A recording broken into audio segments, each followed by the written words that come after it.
under fading skies. Tattered flags waving dreams in our eyes. The crowds roar like a storm on the wind. We're the underdogs fighting again.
What's going on, guys, and welcome to this Monday evening edition of Stateside Footy. Of course, I'm your boy Steve. Just checking in with you, seeing how the temperature is in the room. Is there still that excitement, that post-Paraguay glow from the U.S. Men's national team fan base? I think so. I'm actually kind of pissed, by the way, that ticket prices went up, man. I don't know if you guys have been paying attention, because I've been kind of towing the line about whether I was going to buy a ticket for this match against Australia. I was kind of hoping that maybe I might strike it at the right point, maybe get a ticket for super cheap, and then all of a sudden the U.S. had to go out there and absolutely beat the shit out of Paraguay, and now all of a sudden tickets are like $2,000. So, by the way, if there's anybody out there that's that wants to hook me up, man, let me know, dude. I got cash money. So let me know what the hell is going on. If any of you guys out there know somebody that wants to hook a boy up, just let me know, man. Get at me. There's multiple ways of doing that. Because quite honestly, this whole FIFA secondary ticket market nonsense, man, it's just, dude, it's insane. Anyway, that's enough about that one. How the hell are you guys doing, guys? You guys all right? All right. So, listen. After the United States beat Paraguay, Australia went out there and did their business, man, beating a very good Turkiye team that didn't necessarily play all that well. And because of it, all of a sudden, the momentum for both teams is absolutely real. And we have to talk about this Australia team because, quite frankly, I think a lot of fans have overlooked Australia and aren't necessarily giving Australia the credit that is due. And quite honestly, we need to have a conversation about it, because if this team is riding high after this victory over Paraguay, there is a tendency to potentially play down to your opponent. Moreover, if you're overlooking it because you're thinking too much about that Turkiye game, you're going to get beaten. So from that standpoint, there's a multitude of different reasons that we have to have this conversation. But let me tell you something that's not overlooked: the like and subscribe button. That's right. So make sure you actually show some love to the channel by hitting that like and subscribe button. We are at 500. And now that we have reached that plateau, we are going to turn the attention to the next 500.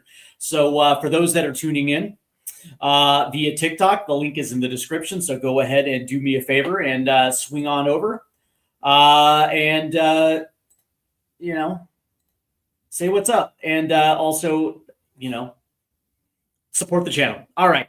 So before we get into it, we have Quinn02 who says, "We don't need to beat you. A draw is all that's required."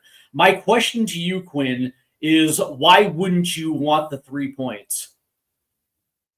because at that stage you're in control of the group. You're forcing us to beat Turkiye to at least get to a points total where we can actually have a discussion about the group. But that being said, as a nation, you should want to win the group at all costs, right? One of the things that you want to do is not just get to the next round, but also put yourself in a very good position when it comes to the round of 32, round of 16, because the winners of the group, I hate to use this term, but they get a little bit of a better treatment when it comes to the round of 32 and the round of 16. So it's beneficial for you to win the group. And so from that standpoint, why would you suggest playing for a draw when you're, both teams are kind of riding high. And this is such a pivotal game to the point where it most likely is going to decide the group. So why would you say you don't need to beat us? As a matter of fact, yes, you do. And oh, by the way, this should be something that you absolutely want to do.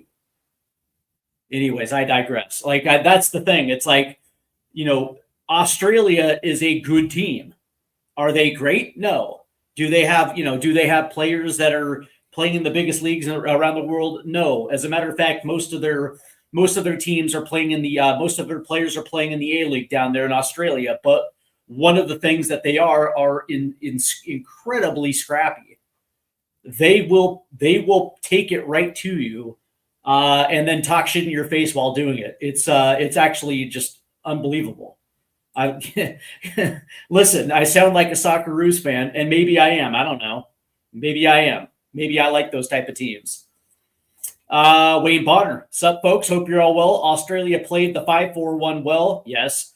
The way Poch has your boys playing some lovely football, it's going to make for an interesting match. I would agree.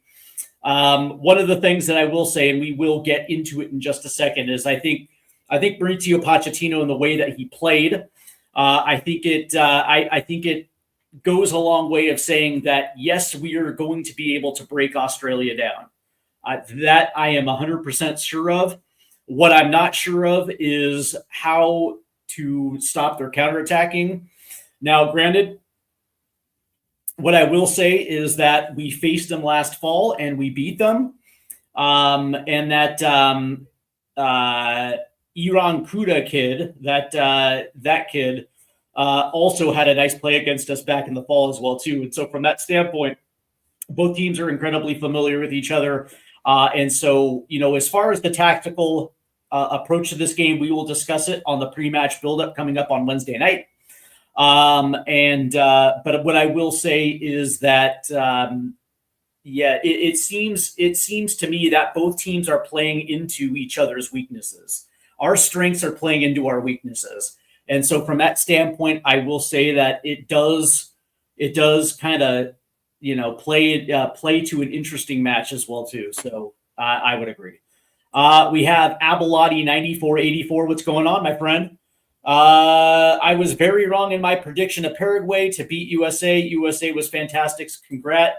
Thank you very much. Somebody that has not really apologized, but at least admitted they were wrong.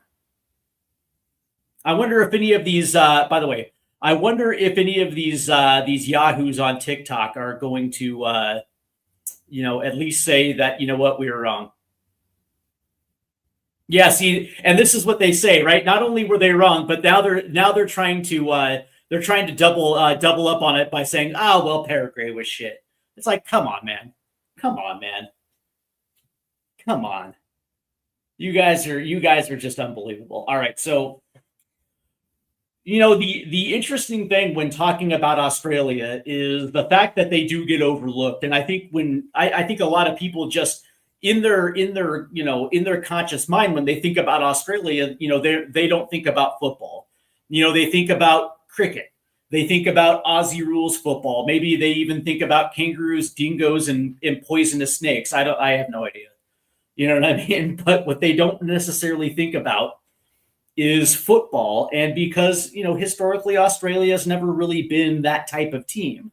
In the mid 2000s, when Ange Postecoglou was their head coach, they achieved some pretty good stuff. I mean, they did win an Asian Cup. And, that was actually their first trophy. And they actually had a fairly decent World Cup. But that being said, that was, I guess, at that stage, what would be considered their golden generation. It didn't necessarily amount to much.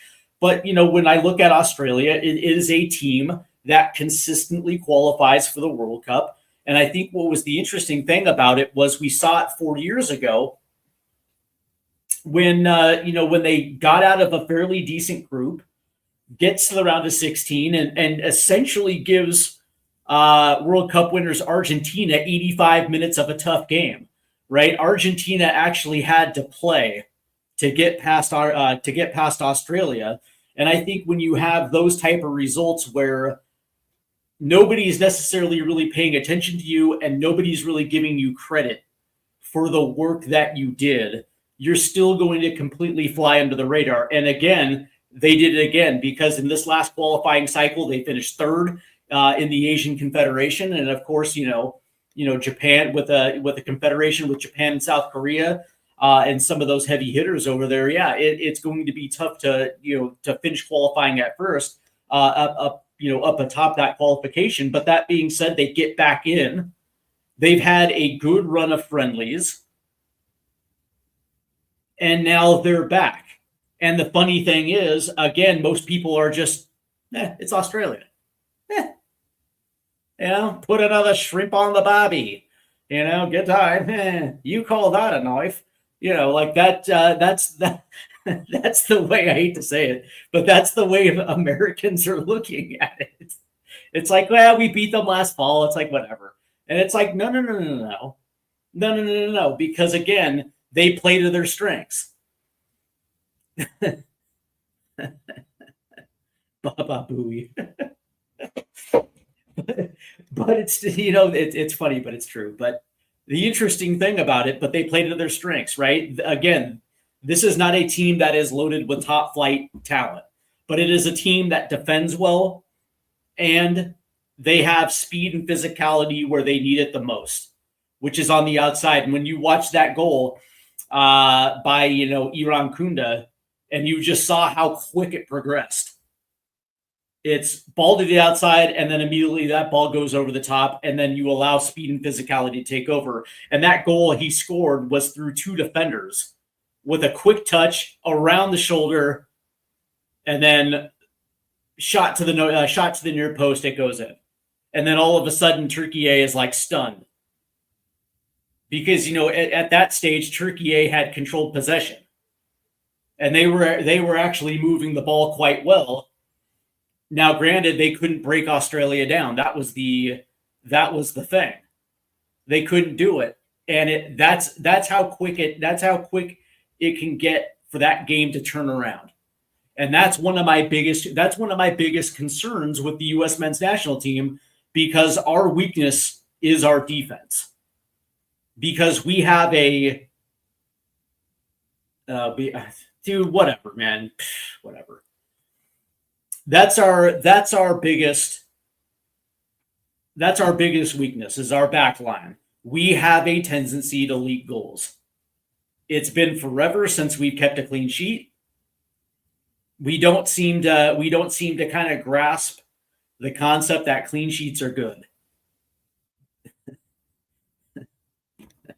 Clean sheets never stood a chance. It's that spontaneous wood. Anyway, it's an old joke. Anyway, but that's the thing. It's like it's a problem that this defense has, and it was on display against Paraguay. It's like this team did everything perfect for 45 minutes, and then slowly they started allowing Panama to get into it. And then on one stroke, all of a sudden, in just one of in a crazy, I guess you can say, a crazy three pass combination when we were trying to get out of our zone, all of a sudden, Panama retakes possession, one pass forward, and then bam, they score. And it was completely avoidable. But that's how we roll. And my biggest worry is that Australia is going to test us early, and they're going to potentially test Jedi early. They're going to test Serginho Dest to try to find weaknesses, try to find that weak link around the corner, or even worse, try to cut in on dominant foots and try to test somebody like, I don't know, Tim Ream, or even Alex Freeman. And so from that standpoint, it's going to be interesting to see the role of not only Tyler Adams, but also Chris Richards as well too, because those are going to be those areas where you expect somebody to slide over or step in to potentially cut off those shooting channels. And so we'll see. But the other thing is, exactly how Australia is going to approach their counterattack. It's going to be one of two different ways. Either A, they're going to give possession away and dare you to break them down, and of course we're going to get into that in just a second, or they're going to employ a little bit of a mid block and try to create turnovers a little bit higher up, because again, 1-2 touch passing, and they go forward. And they actually have some ballers on both sides, man. They got that Metcalf guy down the right hand side, and of course they got that Iran Kunda fella, down that left hand side, and both are equally capable of either pinging one in to their target 9, or they can go 1v1 and just straight up attack defenders and try to win something. So from that standpoint, man, would it be out of the realm of possibility that Australia beats us? No. Do I think it'll happen? No. But I wouldn't say that. I wouldn't say it's out of the realm of possibility. But one of the things that I am 100% convinced of is that we showed our quality on the front foot. And when you look at how we played and the way that we disrupted Paraguay, they couldn't get going. We were winning. We were clogging passing lanes. We were disrupting every single facet of their game, to the point where we held possession deep into their territory for an entire 45 and put pressure on their back line, and they absolutely cracked. And they cracked early. And so from that standpoint, number one, there's going to be a ability for us to control the ball for 60% of the possession in that game. There's a good chance that Australia is going to allow us to hold that position. And if they're going to be sitting in a back 5, or let's be honest, like a back, it's going to end up being like a back 9. We have the quality where we're going to be able to play something in, or we're going to be able to make some type of runs through channels where Flo Balogun is going to get free, or in isolation, Christian Pulisic is going to be able to go 1v1 on defenders, cut into his strong foot and take shots. So from that standpoint, or if they try to overload one side, you do have Serginho Dest on the right-hand side that is capable of wreaking havoc coming off that side, or somebody like Weston McKennie crashing a box later, or whatever the case may be. So from that standpoint, there's going to be opportunities for the U.S. to be able to break down their back line. The question is can we do it early? Can we do it early, and can we do it often? We did it in the first 10 minutes against Paraguay. We got the own goal, and that set the tone. And it was 8 minutes later, Balogun scored his second. We get one right at the end of the first half, and that's ball game. The interesting thing, though, is Mark 97 says Australia got lucky against Turkey. And I don't think that was it, man. I just didn't think Turkey had a good game plan. I don't think they really prepared well for Australia. I kind of got the impression that I hate to say that they potentially overlooked them, but I don't necessarily think that they were prepared for the way that Australia was going to be physical with them. And that is their MO. That's just the way that they play. They play hard to the whistle. And they're not afraid to mix it up, and they're not afraid to get physical with you. They're going to make you earn it. And what was interesting about it is not only did I necessarily think that, I wouldn't say they didn't even have a good game plan. I just didn't think they were prepared for what they were about to face. And I didn't think that Turkey was able to really kind of get into that game. I didn't think they were able to really kind of get going. You know, one of the things that they also needed to do was score early, and they just weren't able to do it.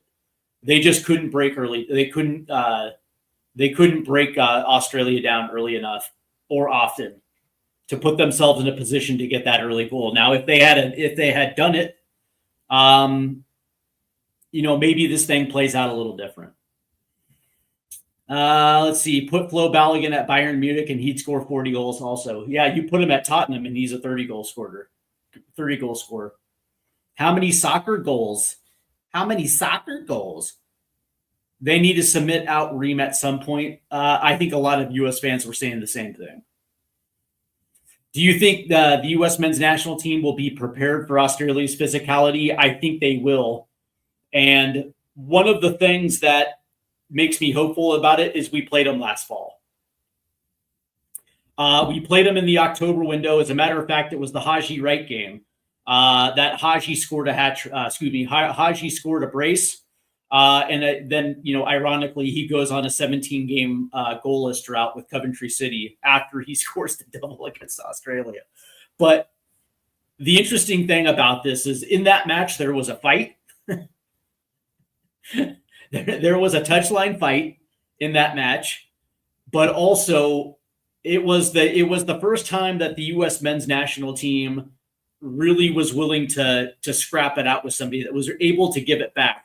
Because, you know, prior to that, like, teams kind of punked us a little bit. You know, like I remember the Switzerland game and the Panama game in the Nations League, even Canada in the Nations League. You go back to Copa America, like teams were kind of punking us. Like we weren't really physical. We weren't matching physicality with physicality. And it was that Australia game last fall where the U.S. decided to kind of punch back a little bit, figuratively and literally, and we're unwilling to allow Australia to punk us on our home, to punk us on our own land. It's interesting too because both of those squads actually had their first team players in it. Now maybe they weren't playing their starting 11, but all their first team members were there, and all of those dudes got minutes. And the interesting thing is that we ended up coming out on top because we were able to match their physicality and we were able to get in space and create. And it's something that they just couldn't eliminate. Now it's different.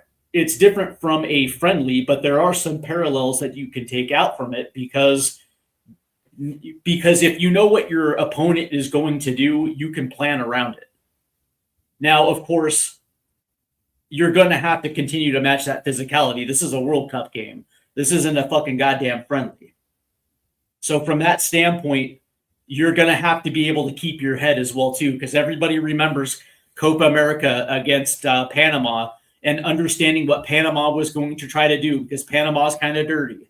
And if they can get you unglued early, then maybe it'll lead to unnecessary cards. And maybe there's an opportunity to pull a red. And so from that standpoint, it's like, okay, cool. You can match Australia's physicality, but you got to be smart about it. And it's like under no circumstances can you do something like something, asinine where you're going to back tackle somebody to a point where, a red card comes out. You're not going to do that. But, from that standpoint, yeah, like what I will say is like, I think that the U.S., because we played them last year and we're very familiar with the way that Tony Popovich wants to play. And of course, those over in England know who Tony Popovich is. He played for Crystal Palace. We'll be ready for him. Let's see. Tomorrow, my national team, Norway, are playing their first Euro World Cup game in 26 years. Congratulations, by the way. And I remember those Norway teams from the 1990s as well, too. And they were actually one of Europe's best in the mid-90s. And I think they even beat Brazil somewhere along the way as well, too. But, yeah, Norway used to actually have a baller of a squad back in the 90s. And it was interesting, too, because I remember thinking to myself, like, Norway is, like, on the cusp. If they can continue to stay steady, they're on the cusp of actually breaking through and potentially being a World Cup winner. And then they just fell off the cliff. Panama or Ghana? Ooh, that's a good matchup. Being a CONCACAF guy and seeing how well CONCACAF has done in the early portion of the group stage, I'm going to ride the hot hand and say Panama. Let's see, Iracunda, Torre, Boss, can't wait to see these guys run cycles against him, adding circles on a really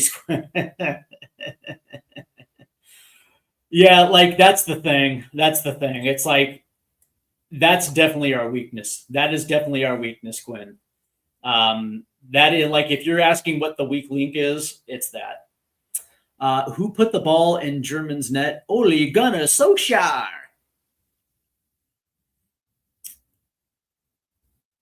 I was actually just watching that documentary, by the way. 99, the treble winning documentary of Manchester United. Ole Gunnar. Turkey's tactics played into Australia's strongest part. Yeah, Turks didn't do the research. That's what I'm saying. They didn't look like they were prepared. Richard's a soft cock. He's basically broadcasted to everyone on how to beat the Americans. The Aussies are ready for their heads. There you go. Richard's a soft cock. I prefer the term flabby cock, but soft cock will work. Micah Richards. Oh, yeah, dude, Micah Richards, whatever. You don't know where I'm from, dog. Call the claims on dirty tactics extra deemed legal in the game. Yeah, okay. First team on the last friendly, although in hindsight, now that's close to the first team. At the time, it was a lot of their first, second, and third involvement on it with experimental tactics. Yeah, but, no, are you guys you guys are upset that I'm swearing on TikTok again? No, you guys are soft. Yeah, but I mean, the interesting thing, it's like, yeah, all their I guess you could say their well-known names were in that camp. But yes, you're right. By the way, where the heck is Mike Grella? He's gotten a bit quiet. Must be shopping at Ruse. Mike Grella. What's up, Grella? I don't think I'm a big Mike Grella guy, by the way. I mean, I see him on CBS, but yeah, that's what it is. Any updates on Christian's health? Yes, I do. As a matter of fact, I'm glad you asked. So Christian suffered. I'm wary to even call it a calf injury because it's not really. So during training before the Paraguay game, he took a whack to the calf, and it wasn't bad. It wasn't bad enough where he missed the game, and he was fully prepared to play the full 90 against Paraguay if it got to that point. But because we were up 3 at the half, Pochettino just decided to pull him. because there's no need to put him out there with a lead that big. And it was, he opted to go to his bench. And so, okay. But as far as I'm concerned, he is going to be available for Australia, and he should be ready to go. Let's see. Lawless is painful as an out. Oh, come on, man. Alexi's great. Alexi is great. You guys just don't understand Alexi. Like I'll tell you why Alexi is great, because he understands the room. That's the best way of describing Alexi Lawless. He understands the room, and he understands what's in front of him, which is a camera. Are some of his takes clickbait? 100%, and that's the point, because he's driving engagement. You have to understand that football in the United States is like the fourth biggest sport. Baseball, football, basketball, hockey, soccer is like fifth. It's still a growing sport here, but the market is not as big as it is in England, in France, in Germany, whatever the case may be, where it's the number one sport, right? And so for him, it is getting eyes on the sport. And if that means that you engage in hyperbole, okay, but it gets people talking. Like he is, like, I don't want to say he's a troll, because I believe that even I know, like, there's some things that he says where I know for a fact he doesn't believe it, but he's saying it nonetheless, because in this United States, if it gets people engaged, that's the entire point. And that's what people don't understand about Alexi Lawless. It's not like he's this moron, because he's not. But he understands that in this country, he has to build an audience. And because he's got a name and everybody knows him from the 94 team, if he can drive people to the game of soccer, that's his job. And that's what he does.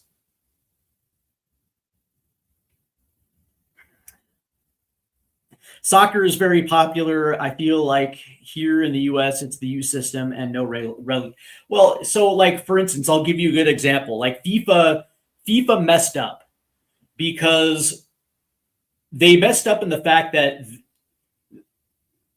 they messed up by thinking that Americans will pay top dollar for soccer.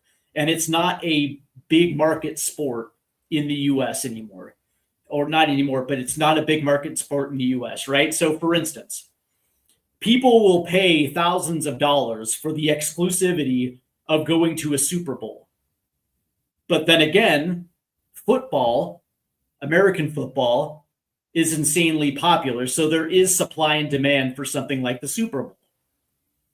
Same with the NBA Finals. Like, the NBA or the New York Knicks or whoever can get away with charging $1,000 for a ticket for an NBA final because of the exclusivity of what it means to be at the finals. The problem is that soccer in the United States is a soft market, and it's insanely cheap to go to a Major League Soccer game. It's affordable. You can take your kids to an MLS game, and it's not going to break the bank. And that's where FIFA got it wrong by thinking that Americans would pay premium prices for a sport that doesn't charge premium in this country to go to the World Cup. And that's where FIFA kind of got it wrong. Because I didn't think that, I don't think that FIFA really was kind of reading the room on that. And here's the thing, soccer is popular-ish in the United States. Like, soccer fans are soccer fans. Period. Right? Like, there's diehard fans that have followed the national team for years, that support an MLS team, but mostly support an EPL side, and that's it. You know what I mean? I just watch soccer because I like the sport. I don't really care what league it is. Me personally, I don't mind watching the Scottish Premier League. I think it's fun, but that's just it. The common sports fan in the United States doesn't care about soccer, and certainly isn't going to pay $1,500 to go to a World Cup match. So it is popular-ish. That's what I'll say. Now, if the U.S. do well and grab the attention of the common sports fan, could that potentially make soccer fans? Sure. But then you have a problem because our top league is Major League Soccer.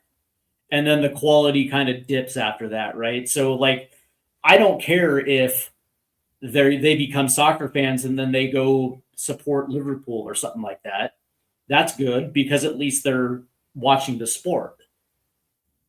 I would have a problem if they became Arsenal fans or Chelsea fans.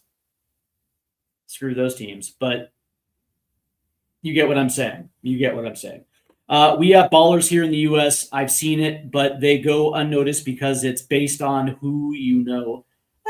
To an extent. Like if you're a 13-year-old kid and you're bawling out of control for your age group, chances are you're going to get picked up by some academy, whether it is a travel club that's in your area, in your state, or if it's an MLS academy, you're going to get picked up. Let's see. Anyway, looking forward to the game. Aussies just need to draw, let the best team win of the day. Why? But why settle for a draw? Yeah, like I get it. They just need the draw, but they can put the group away with the win. See, what you reckon about SPL versus MLS, which is better? Major League Soccer. There's better quality teams across the board because of enforced parity. With the Scottish Premier League, it's literally a duopoly at the top. Like maybe you can add Hearts to that now because I think Hearts is there to stay. But traditionally, it's Celtic and Rangers, and everybody else is just crap. It's fun. I enjoy it. I like watching. Me personally, I'm a Falkirk fan. I actually like Falkirk. I really do. And I'll watch Falkirk play, but let's not kid ourselves by saying that like the best team in the USL Championship probably beats 3/4 of the Scottish Premier League. And that's our second division. Fellow Americans only found out we had a national team last week. You're not wrong. A guy from the Ivory Coast was a baller in high school soccer a few years ago. Yeah. Jan Diamante. Yep. He plays for Red Bull Leipzig. And he was playing high school soccer here just a few years ago. And and his meteoric rise to the heights of German football it's been amazing to watch. And he's being coveted by some of the biggest clubs in England. I've noticed a pattern that most American soccer fans are Arsenal fans. Not me. Never, ever will I support Arsenal. My Prem team. Come on, you Spurs. Let's see. Bigger picture. Want to project the goal difference. Want to project the goal difference. Okay. Well, let's see. So Paraguay's got 1. We're on 3. And you're on 2. Well, actually, we're on 4. You're on 2. Yeah, actually, we're on 3 because we conceded. You're on 2. Paraguay's on -3. Yeah. So a win would do us quite well. We learned the hard way in South Africa. Indeed. So I guess I guess really what it comes down to is who is going to be capable, who is going to be capable of shutting Australia down off the wings, because that's where this thing is going to. This is where we're going to have the best opportunity to kind of negate what they're going to try to do, which is what we saw happen against Turkiye. And so from that standpoint, it's really going to be up to Jedi Robinson and Serginho Dest to really kind of grab the bull by the horns and make sure that Irakunda, Metcalf on the other side are locked down. Because the one thing I do not want to do is see defenders split or balls over the top where all of a sudden attackers got the step, and now all of a sudden Tim Ream is going to have to step into it and get drawn out. And then all of a sudden you have somebody like Torre running through a channel on Chris Richards, and he's got the inside shoulder and it's a goal. That's the last thing. That's the last thing that we can have happen. And again, it happens quicker than people think, right? Like, we would have possession, try to work something low, all of a sudden something gets blocked, and then all of a sudden the ball goes forward, because it happens that quick. And yeah, at the wings, then ensuring there is speed to cover the back. Exactly. That's at least one of the things that I'm actually okay with, because Serginho Dest and Jedi Robinson are actually quite pacey. Now, where they lack is the physicality, because they're shorter. And they're not what I'm saying? They're not necessarily physically built. Like, that to me is going to be the interesting matchup. Serginho Dest versus Irakunda. That's going to be the interesting matchup, right? And one of the things that I actually am okay with is the fact that you're either going to have Tyler Adams, or you're going to have Chris Richards or Alex Freeman that is going to step in the insides, right? So like, for instance, if like Irakunda tries to cut in on his dominant foot and doesn't try to go to the outside, we're going to have a defenseman to be able to step into that channel, so he's not going to be able to have that shot. That's the one thing that I think is going to be a little bit better. And I don't think that Australia is going to catch us flat-footed. Don't worry, Richards will claim dirty towel. You really don't like Micah Richards. That's kind of funny. Let's see. VVS Soldier Part 2 says, I want to see Zendejas. I want to see that too. I think it'll be 2-2 us versus Croatia. I actually think England wins that game 3-1. I think England beats Croatia 3-1. You hit it here first. Do I think Saudi can beat Spain? I don't. Let's see. What do you think about Netherlands, Japan? I thought that hydration break killed Norway's momentum. Not Norway, but the Netherlands' momentum. I felt like the Netherlands, when they scored that second goal, I thought they were in full control. And then they had the hydration break, and Japan came right back into it. That was a gutting concession there.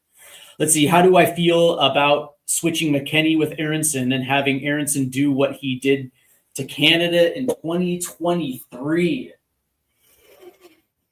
Well, it's certainly the game to do it. Like, if you want to do that, you can. I don't necessarily feel like this is a time for Sebastian Berhalter.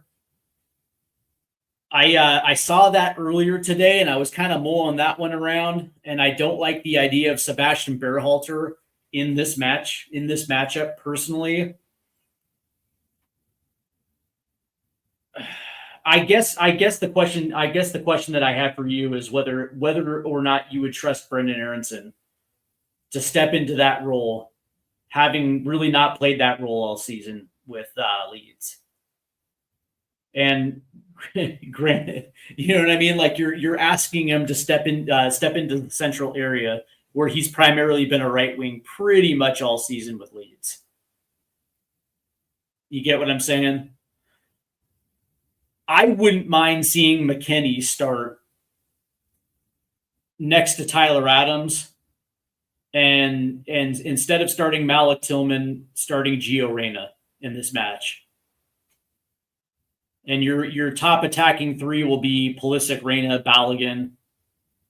I don't know. There's something about Gio Reyna that, especially in traffic, and the space that Australia is going to step into, and being able to actually have somebody that can precision pass a little bit. And this is no disrespect to Malik Tillman, but I actually didn't think Tillman played really all that well in that game against Paraguay. Personally, you know, that 15 minutes of Gio Reyna was absolutely superb. And I think in this one, where you're going to need creativity in tight spaces, the idea of having Gio Reyna and Christian Pulisic playing underneath Flo Balogun makes a lot of sense, and keeping Adams and McKennie in the central midfield. I think that gives us the best opportunity to not only break down Australia, but potentially score multiple goals in this one.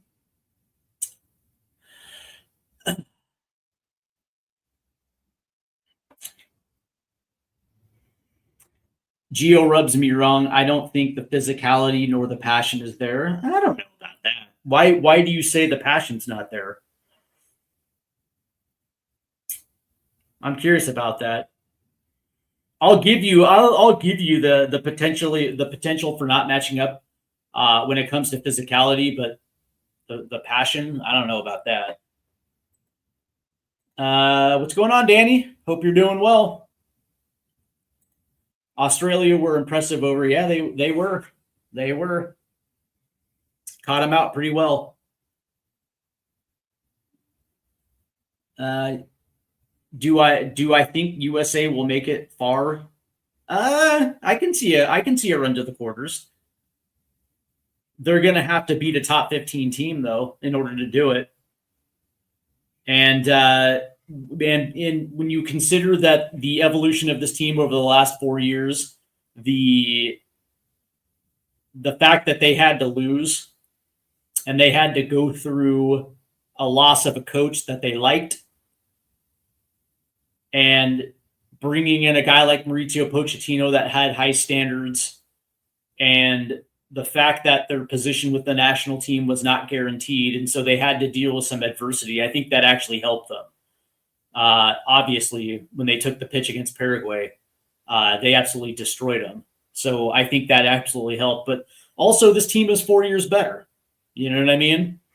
From what we saw in World Cup 2022, and it was the second youngest team in the field, and all of those guys were playing in their first World Cup and getting used to the bright lights of the big stage of international football. You know, all of that has helped them. And so from that standpoint, you know, what I like about the World Cup is that magic can happen. Magic can happen, and it generally happens at every single World Cup. There's always like a darling of the tournament that does something special. Morocco the last time around. Who was it? I'm trying to remember here. Who was it in 2018? Yeah, I mean, it's like that's the beauty of the tournament, right? where luck and timing play a role, but then all of a sudden, you get a little magic. And, all of a sudden teams that you don't expect to make a run, and, they have that World Cup moment. And one of the things that I like about it is the fact that we're well coached. And, this is a team that can score goals. And that's the name of the game in an 8-game tournament, right? And that's the other thing that I found funny. It's like you have some coaches that want to play this beautiful football, and it's like, dude, this isn't club football. This is international football that is geared for one tournament every single 4 years, and it is a 7-game sprint. And now it's an 8-game sprint. And the name of the game is goals. That's it. Like it's pragmatism at its best. But, if you can't score goals, like I'll give you a good example, right? Last World Cup, the U.S. scored 3 goals total in 4 games. They got one against Wales, they got one against Iran, and they got one against the Netherlands. That's it. They only scored 3 goals in 4 games. We've scored 4 in 1. So, transfer window is now open. Yes, it is. By the way, if Americans want to know more about Australian coach, Google Western Sydney Wanderers, Asian Championship win, his original tournament coach before Arnold got lucky last World Cup. Tony Popovich, man, former Crystal Palace player. I know a little bit about him. Their assistant coach Mili Jedinak was on Ange Postecoglou's coaching staffs with Spurs and Forest, and he was, I think, a captain for Australia as well too. Yeah, so I know a little bit about it.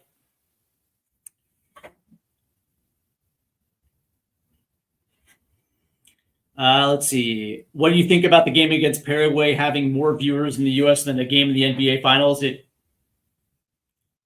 shows that people care about the national team. That's what it shows about. And that's actually kind of big because it kind of puts the narrative that nobody cares about soccer to bed. Because quite honestly, yeah, we do. Thoughts on Balogun and Robinson? They're great. They're great. Imagine if we had Balogun 4 years ago instead of Josh Sargent. You know what I mean?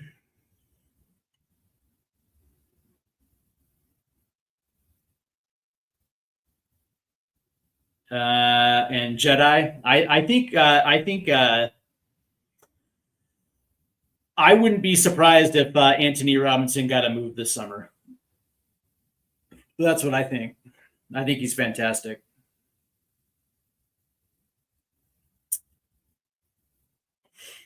Oh, are you guys talking about Pulisic in here? Oh yeah, okay. Anyway. Jedinak, the original Jedi. He was one of my favorite players with Crystal Palace.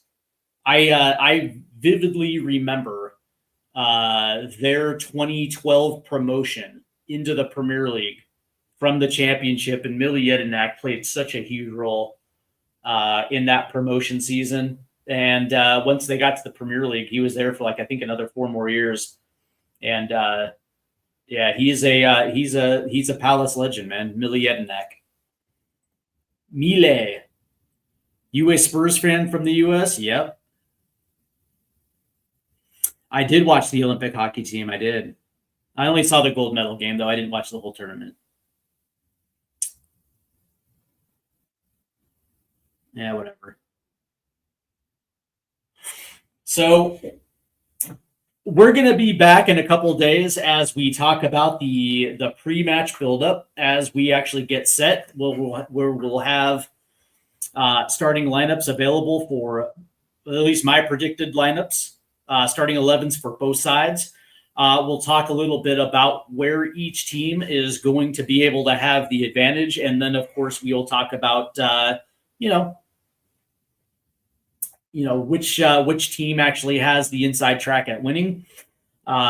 Personally, I think playing in Seattle playing in a town that I know for a fact is a big U.S. men's national team fans.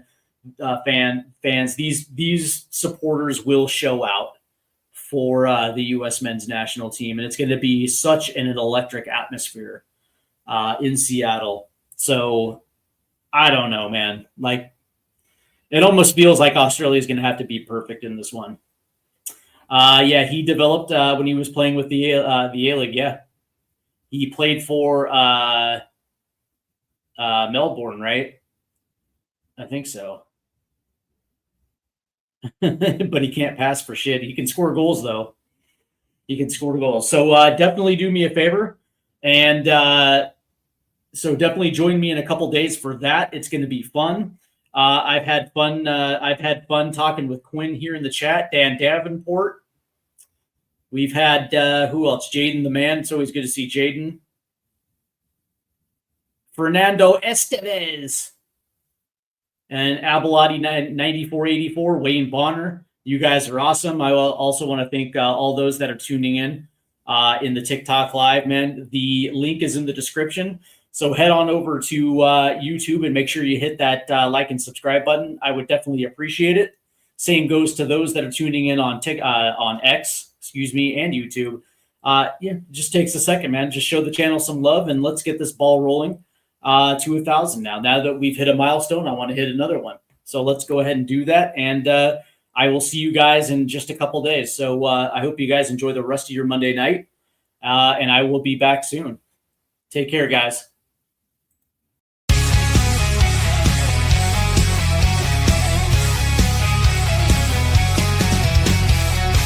Rusted goalposts under fading skies,